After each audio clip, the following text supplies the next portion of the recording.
Hello and welcome to ET-Government Chai Pe Charcha. ET-Government Chai Pe Charcha is an interactive program where we feature top bureaucrats, high achievers from diverse fields, highlighting their professional journey, their achievements, and challenges they have faced in their career. Today, our special guest is Senior UP Cadre IAS Officer and Additional Chief Secretary, Mr. Navneet Sehagal. Mr. Navneet Sehagal, also a qualified chartered accountant, is a 1988 batch IAS officer who is much known as an administrator of all seasons. He is recognized for his style of functioning.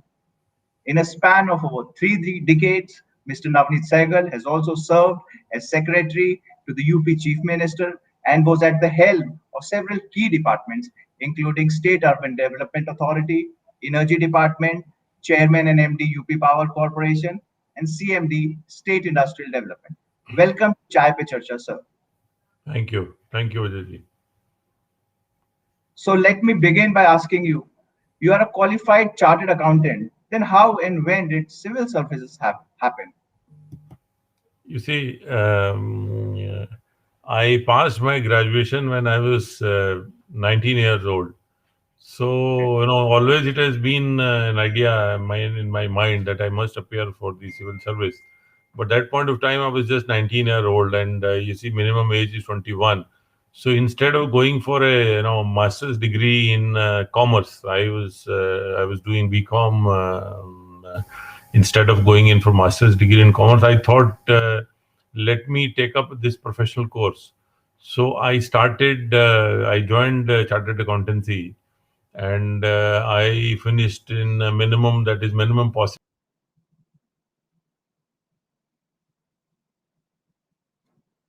Okay.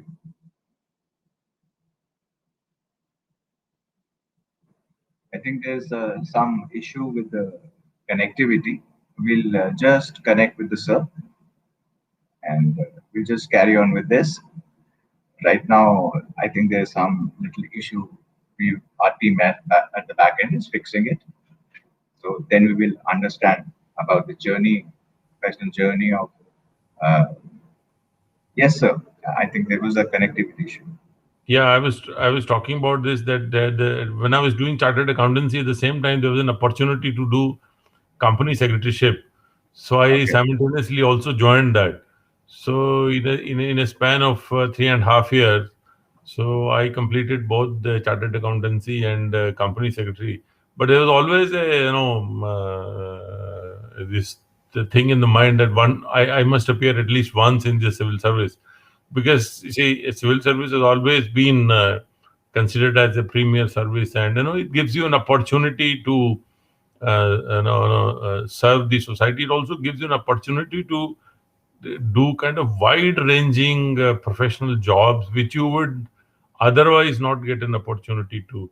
So I wanted to appear only once, and I appeared only once. I wouldn't have appeared again if I had not cleared it. Okay. Yeah. So I was lucky that I cleared it in the first attempt, and I got into the service. So, but I keep myself updated with what is happening in the chartered accountancy field, and I stay in touch with my institute. However, I am not much in connection with the Institute of Company Secretaryship, but yeah, but chartered accountancy, I keep in touch with them. That's very interesting that like in the first attempt you got through, and it's like, so perhaps you're the most well-known senior ISO officers in the state. Can you just sneak peek into your early life, your journey? What were you like? How you thought of doing what you're doing today? You see, I had a very kind of a humble beginning. I've studied in a government school, primary government school, and but from fifth onwards, I joined a model school, and then the private school. But my beginning was it's a government school with, I don't know, I don't remember 5 or 10 paisa fees. So at that point of time, but you see, exposure to a big town makes a lot of difference. I studied in Ambala, and then partly in a small town in Haryana called Bhiwani, and then in Kurukshetra. But real exposure came when my father got posted to Chandigarh, and we all shifted to Chandigarh. Now that is a big, business, commercial, and industrial hub in the northern India. So there we got exposure to the chartered accountancy, this thing, and also to the civil service. Otherwise, had we not come to Chandigarh, it's quite possible that I may not have got opportunity. But see, you as a chartered accountant, if you are doing a chartered accountancy, you do a training with us with a practicing chartered accountant. So I did a training with a company, Okay. and I learned the ropes in the sense that the company where I used to work had a lot of audits of government corporations, like Okay. tourism corporation, like those handloom corporation, banks. So we got variety of experience of dealing with these corporation and banks, and also since I cleared my all exams in the first attempt, I was given an opportunity to do an industrial training. We used to get at that point of time 50 rupees on kind of an honorarium a month from the firm. But suddenly, I got opportunity to do industrial training with a corporate that's a company called Punjab Alkalis and Chemicals Limited. It's a big company, public listed company. So I got an opportunity to work do my industrial training. So there, I think I remember I started getting 850 rupees a month. So that was quite a lot of money, from 50 rupees to 850 rupees. But there I, worked as an accountant, basic accountant, as you work in an office. So working in an accountant gave me a lot of exposure of dealing with bank. My job was to deal with bank to get their LCs opened as LCA accounting and all those things. So that gave me a lot of an experience. And thereafter, when I passed, I started doing practice. And as a practice, I was helping new entrepreneurs. See, we at that point of time, it was in 87, 86, 87, and the industrial licensing was still there, but there was no new opportunities to set up plants. And I remember I worked with as a consultant with a company which was starting making these cans, those beer cans and the coke cans, you see, those aluminum based metal cans, and then multi-layer coke extruded film.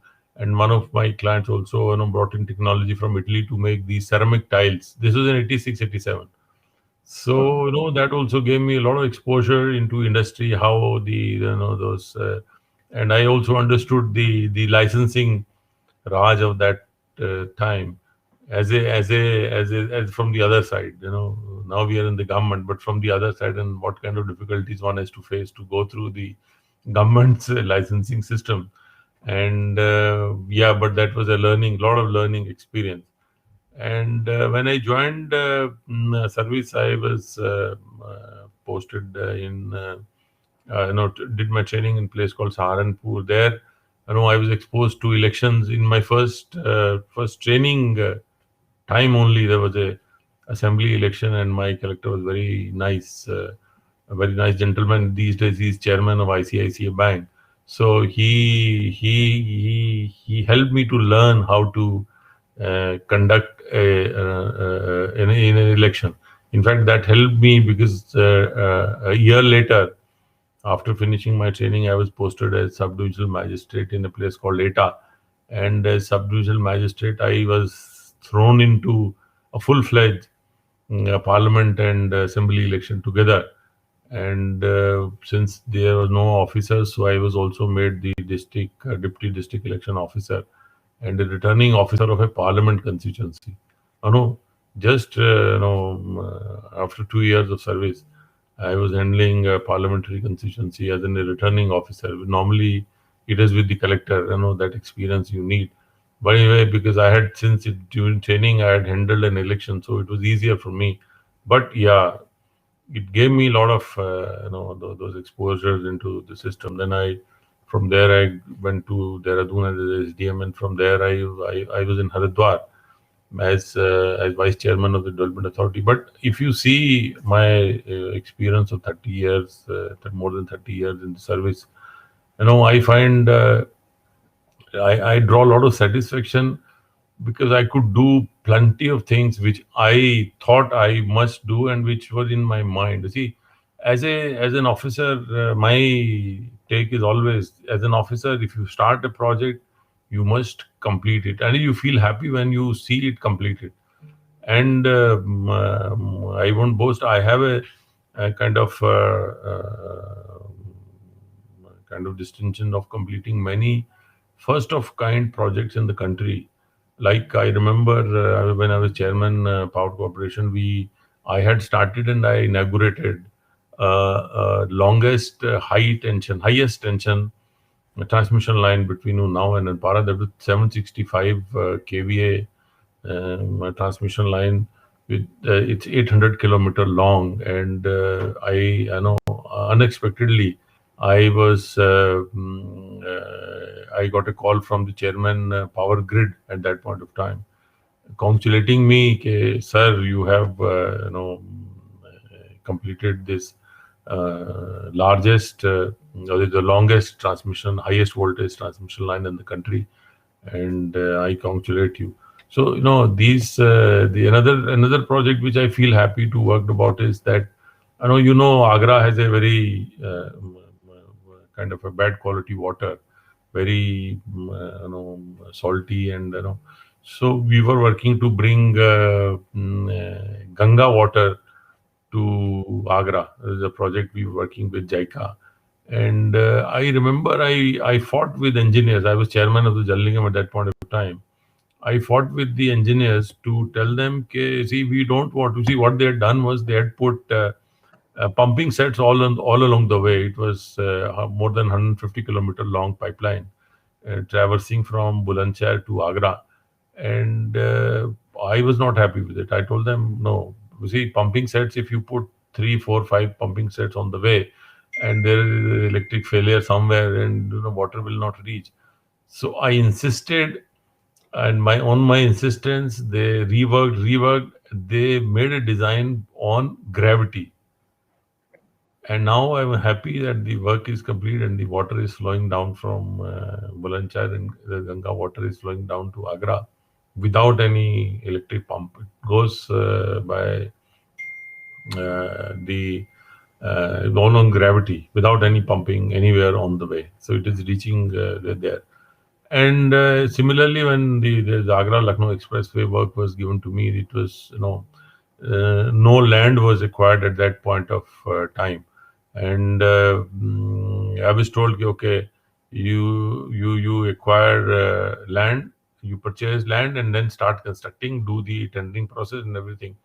I think it was in 2014 that I was May 2014 that I was called by the government and given that work, and I had to start immediately. And within 6 months, by November 2014, we had bought more than 90% of 7,000 hectares of land, 7,000 acres of land, 3,000 hectares of land from 33,000 farmers, spreading over 10 districts and more than 400 villages.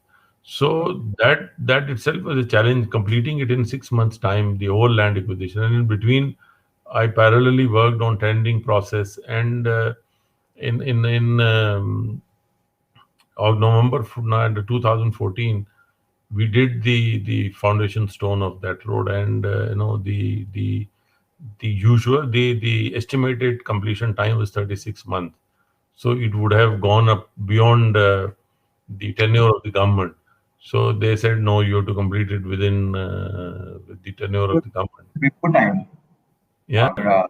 So it was completed before time, the Agra Lucknow. Yeah, it was 36-month project, and we completed it in 20. See, I went to the foundation stone ceremony with this, that I will say, okay, we'll do it in 24 months. But there on the stage, I was told, no, you do it in 22 months. So they scrapped those two also. But I was fortunate that we could complete the main road in 22 months, and it was inaugurated in November 2016. and that gave a lot of satisfaction that once you have completed a thing, you have started a thing, you have completed it also. But Yeah. you see, but these satisfaction, these kind of achievements, you couldn't I couldn't have done in any other service, be it chartered accountancy or a company secretaryship. That opportunity wouldn't have come. But another thing is, see, we started. I remember we started a train service to help our elders to go to religious places free of cost by the government. And those old people, they used to kiss my forehead. Everybody, they used to make a beeline kissing my forehead कि okay बेटा आपने मुझे ये करा दिया, मेरा खुद का बेटा नहीं कराता ये. So these kind of occasions, they give you a kick, they give you a satisfaction, and they give you a kind of a thought to do more such things, to reach out to people and help them, to bring smile on. There are many such instances, but I remembered only few of them, so that I can I can say it all. So apart from these, any of the administrative challenges you have faced, as a young officer, if you want to share with us. Yeah, you see, many times, like I remember when it was only my fourth year of service, that I was vice chairman of Haridwar Development Authority, and I was very consciously those implementing those rules. But some, there were many such institutions which used to come in the way. Like one of the very big institution who was politically very strong, and they said, they were constructing something which was in the road winding area. I said, you can't do it. They still continue to do it. So, but I had to take a legal action. And then it reached to the chief minister, the entire the government. They said, what are you doing? I showed them, okay, this is the exact thing what they're doing. They're not doing the correct thing. So I could sustain it for 6 months. But after 6 months, the government changed, and those fellows prevailed upon the bosses, and they said, okay, now they gave me an opportunity. Okay, you tell me where you want to go, we will have to shift you. But I said, okay, fine. As long as one gets a job to do. And then I went to a finance institution, the UP Financial Corporation, as the general manager. And that was the first opportunity to do what I learned all over. As a chartered accountant. Yes, as a chartered accountant. So we turned that company around. It was in losses. And I had a very nice boss, one Mr. Ravi Sethi. He's now retired much long ago and doing his own business. But then we worked overtime, and we turned it around. A company which was in losses, we did a record disbursements to industry, record recoveries, and record sanctions. And when we left, it was in turned around company. It was a 30 crore annual profit. So that also it was a challenge to work in a political sphere in a finance company, where you used to get call from bosses, okay, you give loan to this, give loan to this, give no, you have to, every proposal you have to technically appraise and see whether this business or this company will survive, this industry will survive. Only then you have to do the financing. So that was and I learned a lot from my boss, how to balance between the political bosses and balance between what your duty is, and do your duty honestly and sincerely, and simultaneously how to keep your bosses happy. So it's a very tight rope walk. Actually. So one has to do it. So I remember a thing which could be a good stepping ground for the bureaucrats, in the sense that when you join the service, you need to you are called, you call on the chief minister, and we called on Mr. N.D. Tiwari. He was the chief minister. Yeah. He very coolly he told us to sit down and he said, okay, see, you are joining a service where you have to deal a lot with the political people. Okay. So he gave us three principles, and I still it is a rule for me because I've learned to work in this. So and I touch wood, I've never had any issue with any political people or political person. So he said, whenever a political person comes to you, just coolly listen to him. Okay. Don't lose your cool. Listen to him. Even if he is talking unreasonable, just listen to him. If he has come with his supporters, suppose Mm. he's come with his 10 supporters, he come, normally they come with 10 supporters, then you give him double respect. Okay. In front of his supporters, you give him double respect. Even if he is talking unreasonable, you don't say yes or no at that point of time. Okay. If you have to say no, just say, okay, मैं इसको देखता हूँ, I will see and then get back. And if it is no, then you tell him privately over phone or later on whenever you happen to meet him. Right. Don't say no in front of his supporters. So that will keep him happy and also keep his position. This thing. And thirdly, he says whenever a local MLA or MP comes, you give him respect, give him a cup of tea, not much, but cup of tea, so that he feels he's and listen to him. I think this is a cornerstone of how you deal with political people. And I have personally worked with many political people, and I've always found they are reasonable. And of course, they have a constituency to serve too, and they bring you a feedback of the people only. So one should uh, listen to them properly. One should understand their problems, their issues, their what they have brought to you. And there are many times there are very good suggestions which they bring because there's people feedback that they bring it to you, and one should see it in merit. But I see.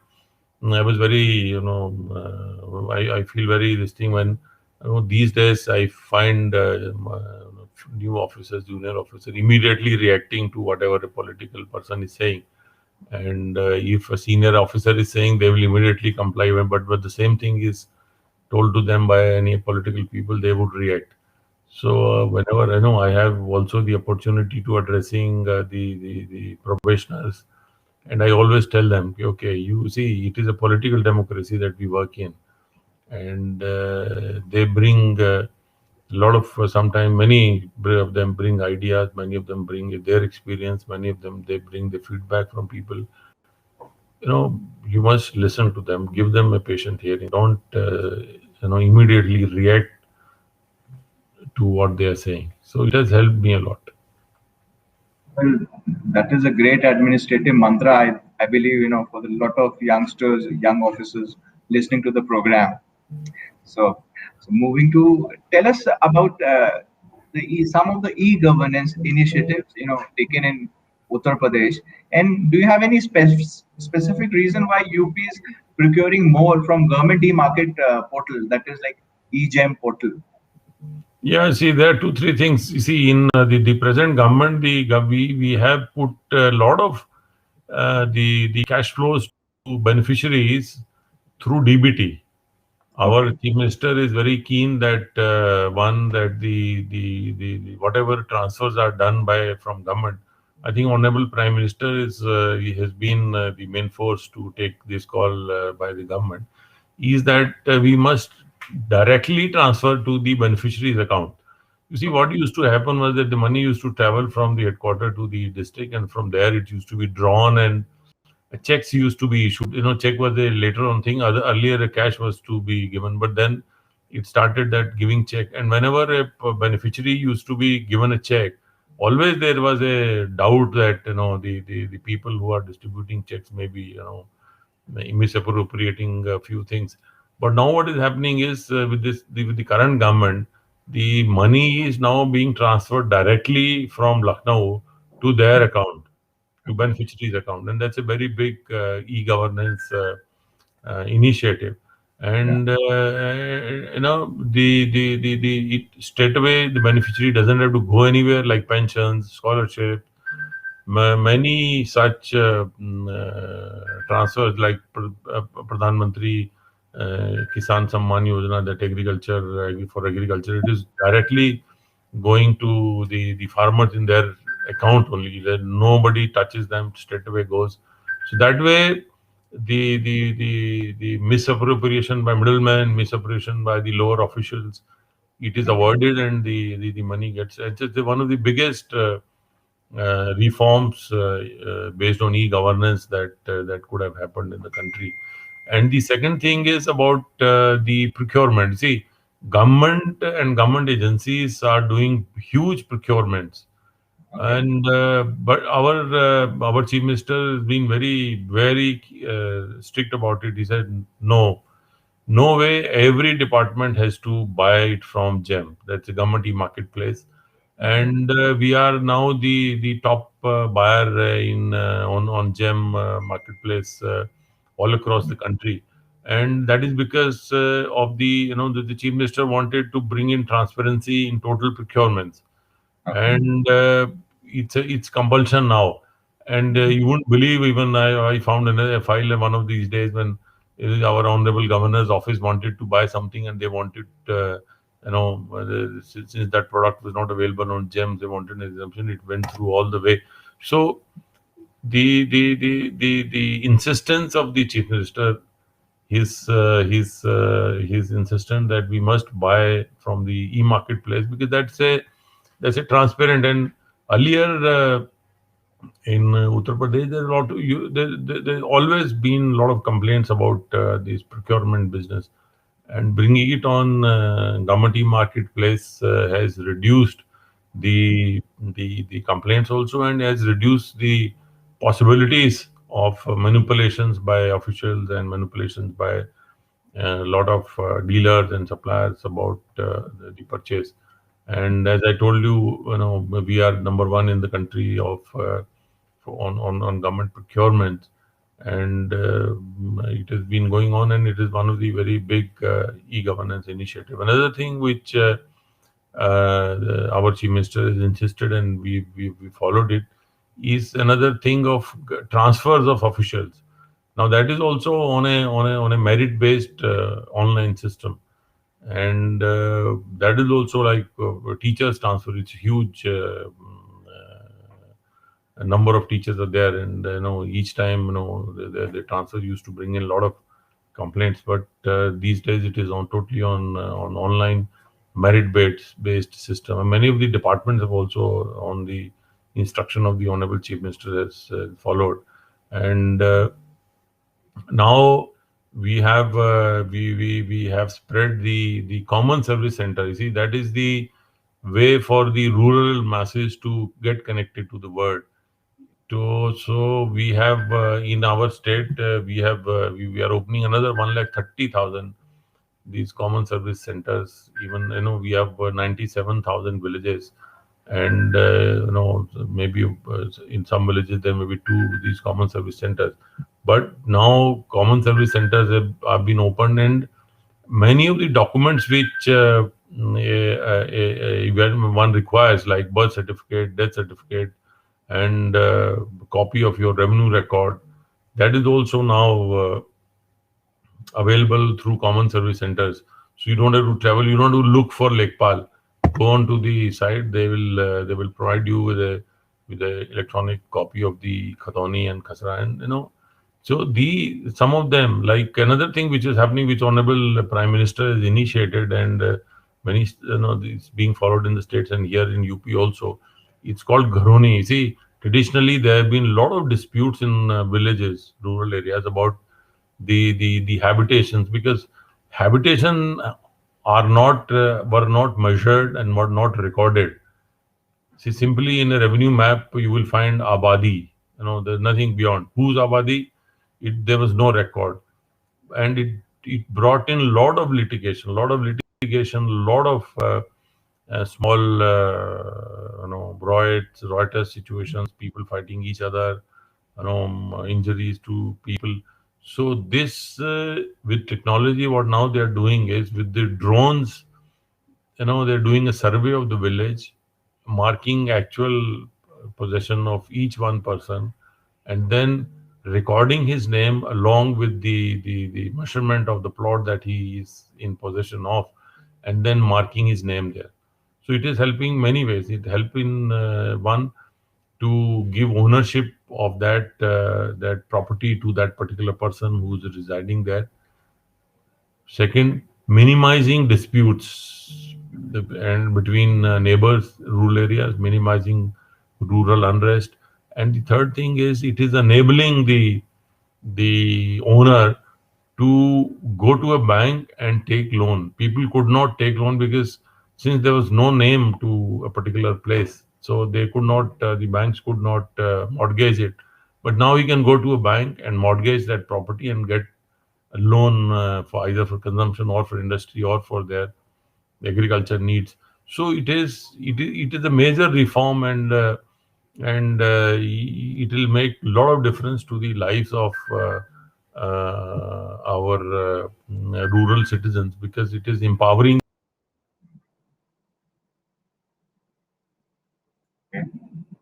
Okay. and it is giving. So now, sir, Is, moving on to the big COVID pandemic crisis.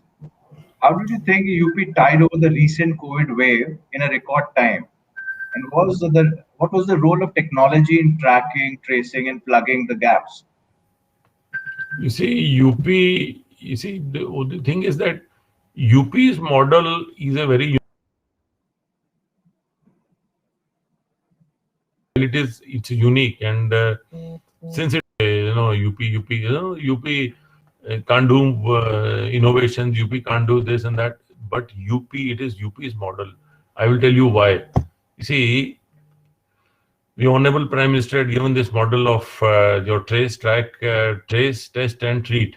But now what innovation UP has done, many of these innovation, one of the innovation, very important innovation is that UP government is aggressively, it went house to house. No other state has done a house to house survey to trace people with symptoms.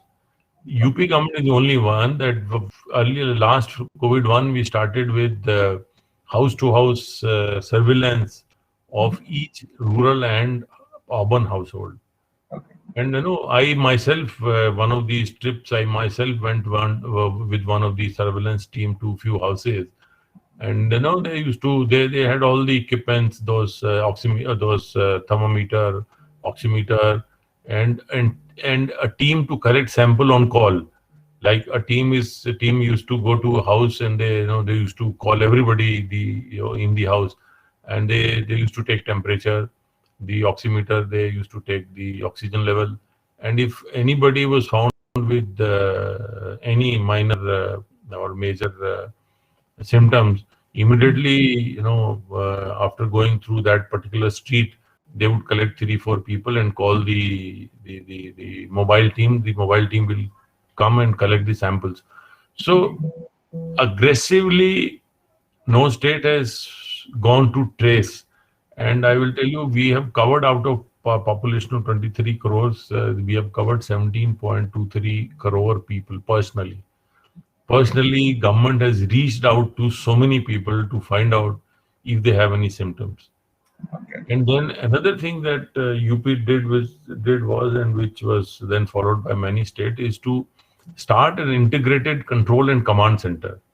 You see, there are many facets in many components of COVID. Like you needed arrangements in the hospital, you needed to take samples, you needed to talk to people who are into home isolation, because many of them are home isolation. They needed to be given medical advice, they needed to be given medicine, and then if need be, they need to be shifted to hospital. Then hospital management, because so many patients were coming, and then their kind of relieving from the hospital, sending them home. Then during lockdowns, many of the local daily wage people were losing their jobs. giving them ration, to keep their household running, giving money, transferring money to the laborers, transferring money to these daily wage workers who are otherwise not earning, then helping the laborers. So all these issues were, it was the brainchild of the Honorable Chief Minister to create an integrated control and command center which had everything under one roof, technologically connected on net and connected by telephones to all the components, and one control center used to monitor bringing patients, sending patient from home to hospital, testing patient at home, giving them medicine. It helped a lot in the second wave, because in the first wave there weren't many patients. There were not many patients in the first wave, but in the second wave there was a sudden surge of patients, and they needed to be immediately taken care of. And the integrated command and control center, they help a lot. And the technology there was used to, and the other thing was the chief minister's helpline, which is 500 strong call center, which was talking to every patient, talking to their this thing now, talking to the people who are taking vaccine, randomly talking to people, asking about food they are getting in the hospital, services they are getting in the hospital, and how are they feeling.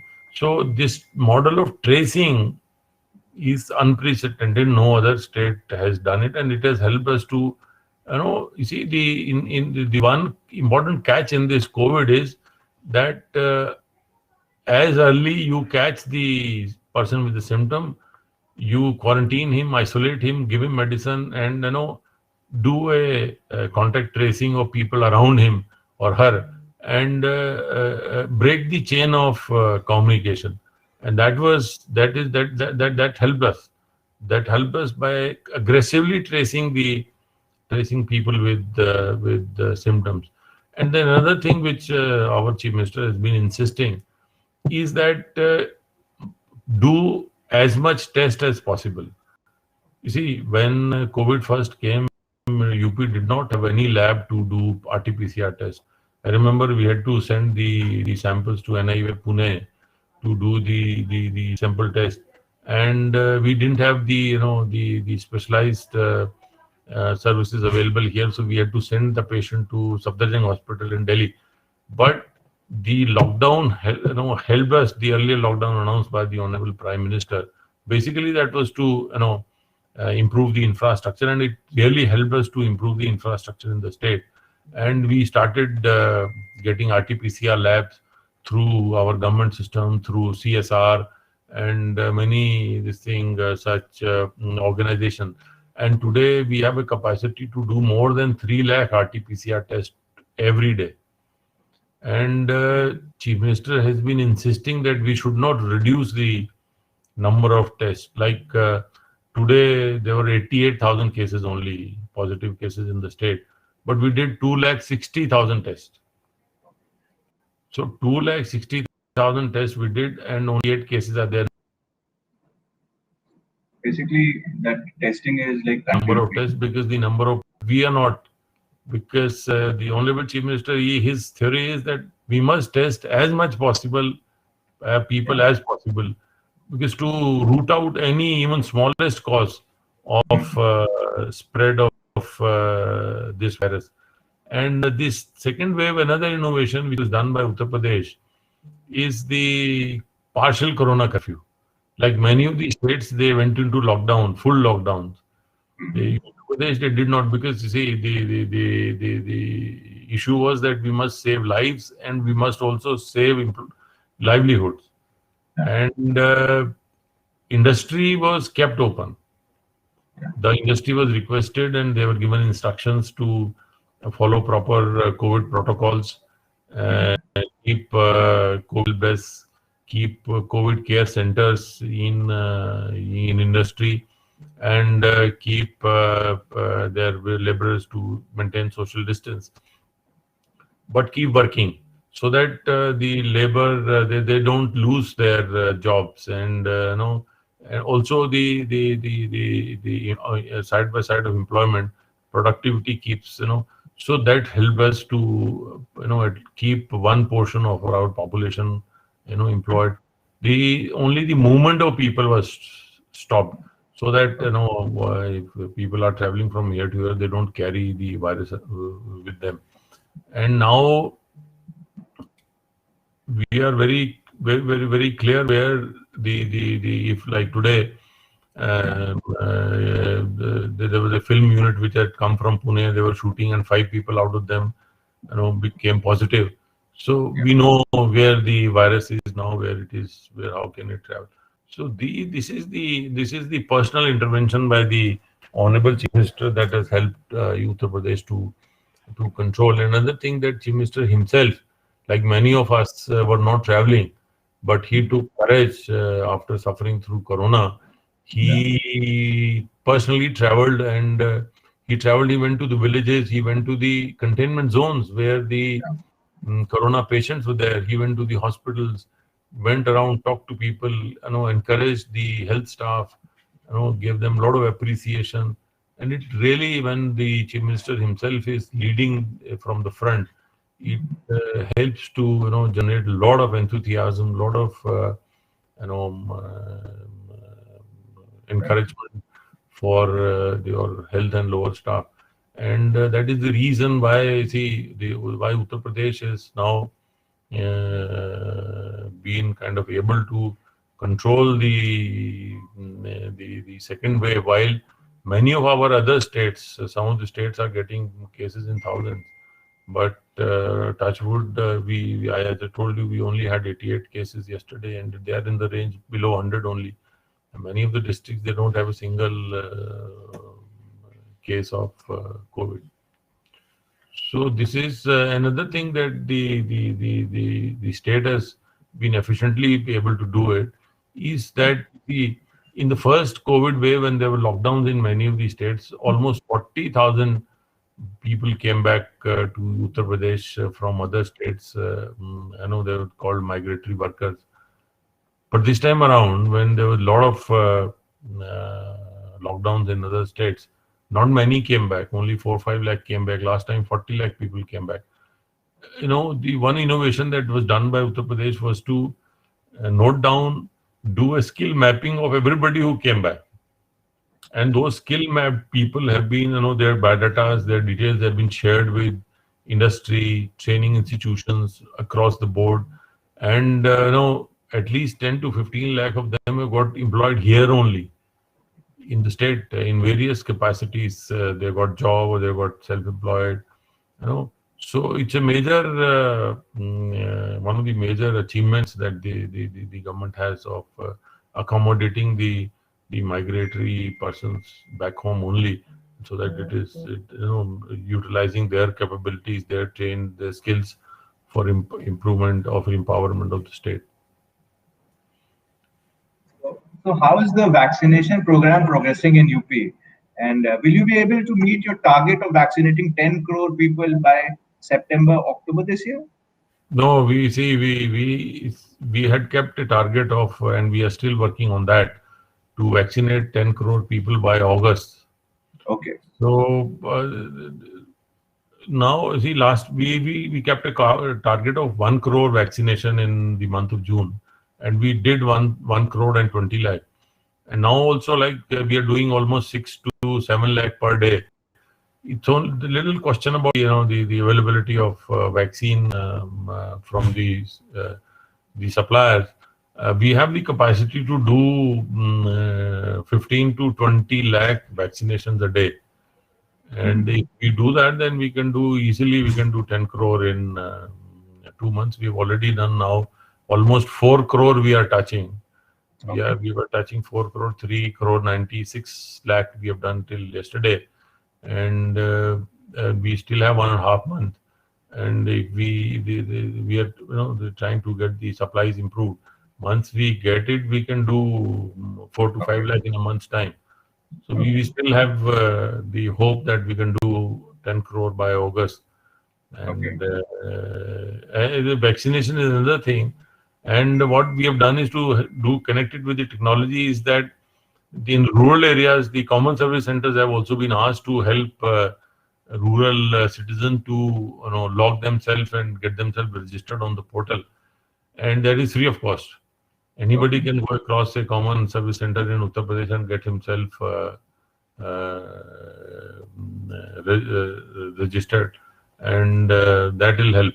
That is helping a lot of people. Okay. So, is the state prepared for any third COVID wave in case it happens? Yeah, you see, as experts are talking about that the third wave will affect children. So the government has been working to create more and more pediatric ICU beds. That is called PICU beds, Okay. and we have now created, apart from almost 80,000 beds that we have already created for COVID.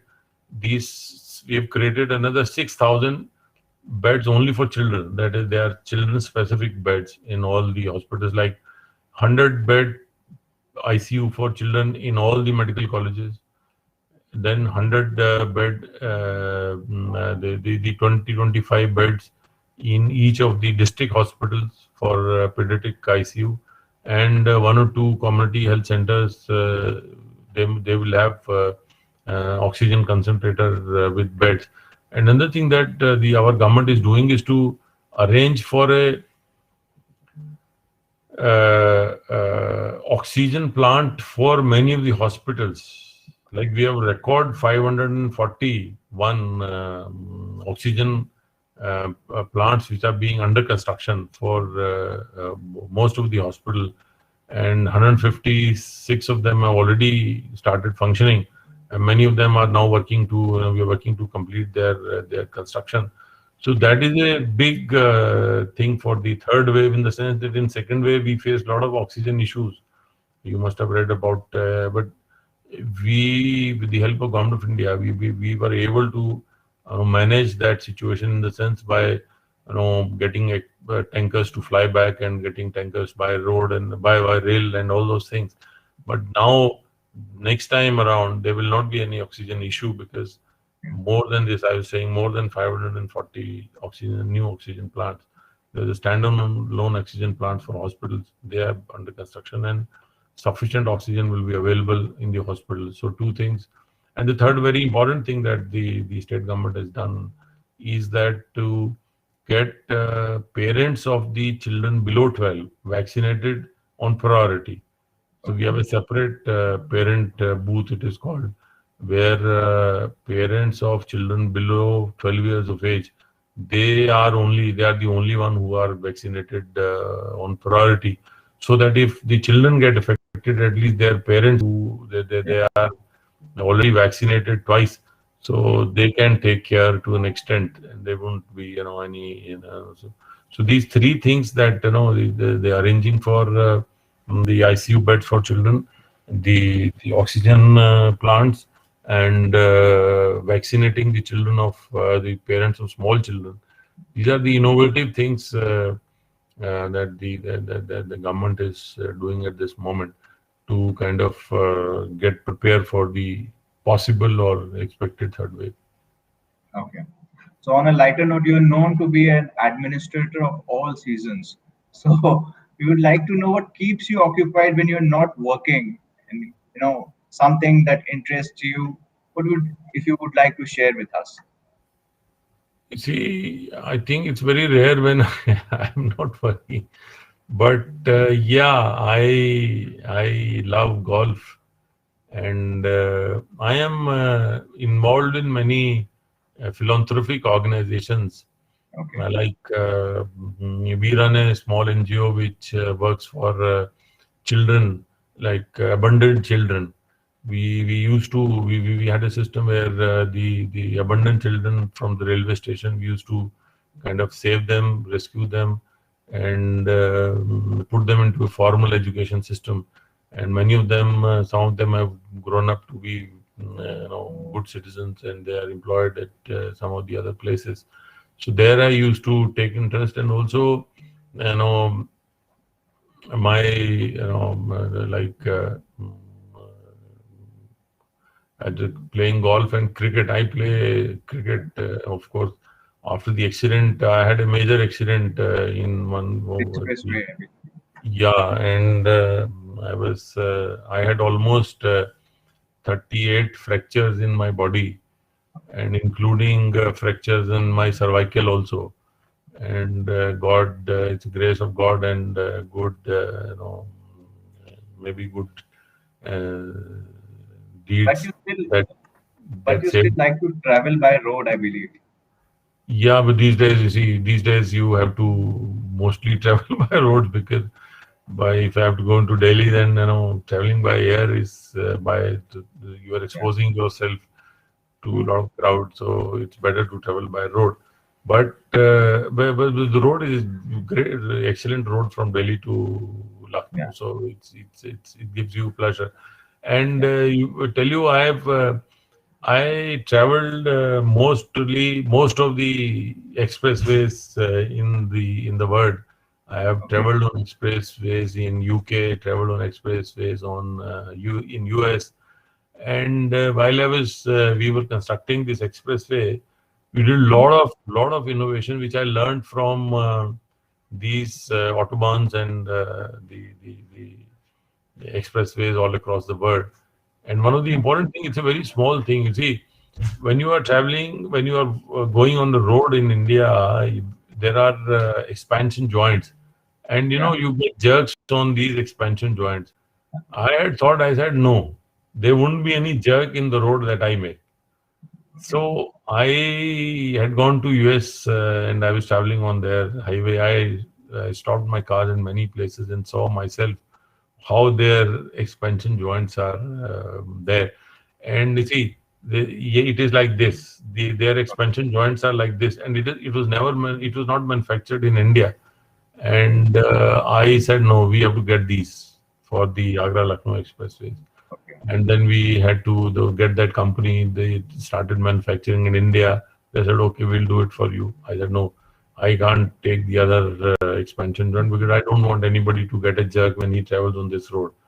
And fortunately, and also another challenge that I put up before these contractor was that after completion of the road, I will drive my car on this expressway Okay.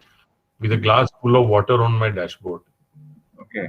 If the water splashes, I will fine 1 crore immediately per splash. And please make sure that and many of the on my challenge, many of the private citizens also.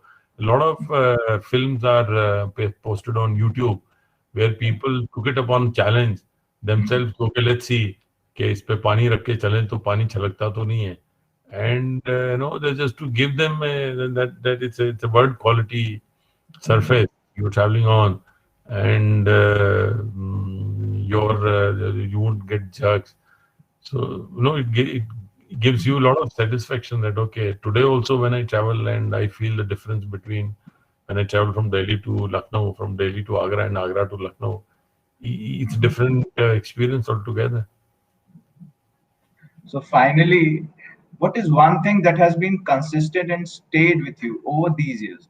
Something that motivated you in your life, if you can share that with us. You see, the only thing that keeps me going is to do things, and to do things out of box. Yeah. Create something, try and make a difference. You see, otherwise you are a dead wood if you are wherever you are. If you are not able to make a difference and you are just pulling along, Yeah. it's no use.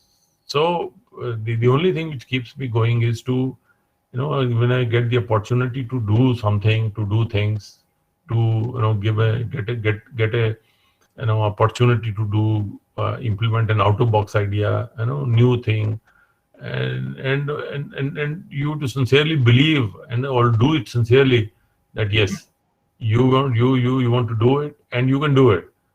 And when it comes out, mostly it has been success, and I feel I'm very lucky to be on that side. Another thing is that whatever you do, one has to do it sincerely, Yeah. and one has to be honest with the bosses. One has to be honest with oneself. Okay, this and this, no, this will result into this, and I must take it up and also take a decision.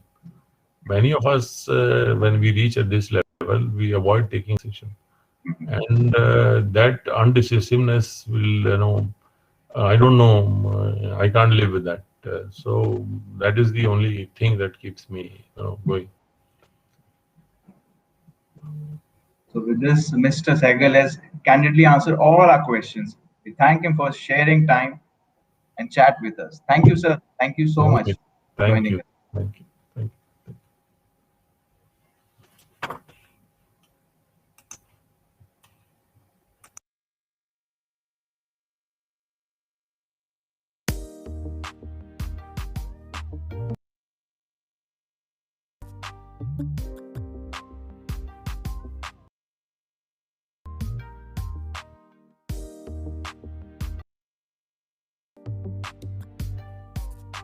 you.